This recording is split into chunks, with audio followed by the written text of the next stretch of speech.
All right, so usually people associate Chianti and Chianti Classico with Italy. We don't associate it all pretty much with Rimessa Roscioli.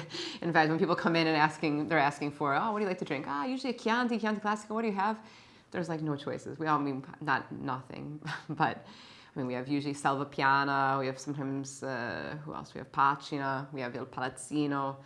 Actually, this past year we found Madonna Bella. So there are a few producers that are doing something unique, but unfortunately, most of Chianti, actually, I just drank the other day when I was in Florence.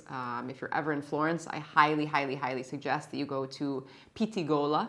Put that on your list. They are a mini Rimessa, you could call, in Florence, even though Rimessa does not exist in the world. We are a unique place, and people ask, where in Milan is like you guys? It doesn't exist. The only place that's been close is Casa Maria Luigia.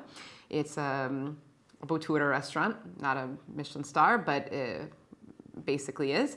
And they do have social tables and such, but it also costs 300 euros per person, so it will be a slightly different experience. Anyways, but people come in, they ask for Chianti, and we don't usually have it. That said, we did find Il Palazzino, and this was one of the most alive Chianti Classicos we have ever come across, and that's why we did appreciate it so much. These guys are aging this wine for 24 months or so. It's completely farmed organically. That's something that when the younger generation, we used to say Edoardo Sederci, when he came in, working alongside his father, he was really trying to push for modernizing in the sense of also working much more clean and working much more organic in the farm, in the vineyards. And his father was a little bit more of a traditionalist, but they work beautifully together. They are a lovely couple. All of the wines that they make, you just sense the aliveness. It's something night and day from anything you're going to taste from a supermarket. Chianti Classico, unfortunately, is just heavily exported. This particular one is 100% Sangiovese, but you also will a lot of times find that they are mixed with Cabernet, Merlot, and things like this to give that softness and things. Chianese. Sangiovese can be a very, very acidic grape varietal, but this one tends to have this really full feeling to it. You'll want to have some food around anytime you're going to have Sangiovese around, so definitely have some nice cured meats, but I mean nice cured meats. Don't just get something cheap from the supermarket. Go to a local butcher if you can and try to find some really nice salami. I know that's a little bit more challenging in the US. Or if not, you also have kind of a medium-aged cheese would work well with this. You could do Parmigiano, you could do Pecorino for some of the Italian cheeses. But yeah, have a little bit of protein around. That will definitely help you to enjoy this wine. And yeah, if you are ever, like I said, in Florence, search our site for what we like in terms of restaurants and all that, because Florence can actually be. I asked Edoardo from Pitigola. I said, where do you eat in this city? And he goes, I go to Rome. And we don't eat in Rome. We usually go to Naples or wherever. So Florence can be a little bit tricky. There's also a nice little wine bar called Le Volpe e L'Uva, which is a kind of a little small locals place that we enjoy.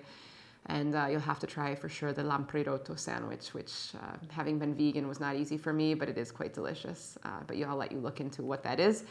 You could even pair that beautifully with this wine. Anyways, enjoy. So, this is for Reds Only selection, and I talked about the winery when I presented La Casina, and this is a beautiful comparison because you are going to have two wines that come from the same winery, the same grape variety, but one is coming from an older vineyard, this is coming from a younger vineyard, and this is a Chianti Classico, this is not, technically there's not a huge difference in the concept. So it's going to be incredibly interesting if you want to have a geeky tasting to open these two bottles together. I would say that the pairing actually follow the same here. Here we might find a bit more structural. This is more a level 2 wine club member, actually this Chianti Argentina. I personally consider it, as I was telling you in the other video, this is possibly one of the most interesting Chianti of the area with Podere Casaccia. And also a nice comparison will be with this one here. And so maybe you can make a Sangiovese night and making sure you're going to have some nicer prosciutto and salami to pair it with. This might go with slightly stronger type of food than this one here. Lighter salami, more spicy salami with this one here, and this one in the middle. Nice comparison of different shades of Sangiovese. Bye.